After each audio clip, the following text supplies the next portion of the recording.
Jedná se o záchranný archeologický průzkum, který je v podstatě navázán na stavbu nové přeložky železnice. Průzkum byl vyvolán přestěhovým výzkumem, který nám vlastně ukázal, kde jednotlivé artefakty můžou ležet. Dá se říct, že výzkum probíhá tak, že v první se skryje ornice, my projdeme detektorem a ještě dohledáme jednotlivé nálezy a pak se postupuje mechanizací bagrem z rovnou lžíci, která nám v podstatě schrábne zbytek ty podorniční vrstvy na podloží a my vlastně vidíme jednotlivé archeologické situace v podobě objektu.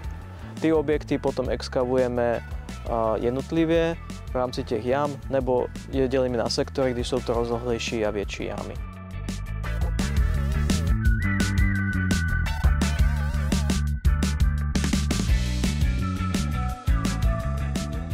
Tady jsme v podstatě objevili pozůstatky kultury z doby železné, z Hallstattu. Dá se říct, že to je vrcholné období Hallstattu asi kolem 6. století. A víme to na základě vlastně hlavně keramických nálezů, té výzdoby a dalších artefaktů.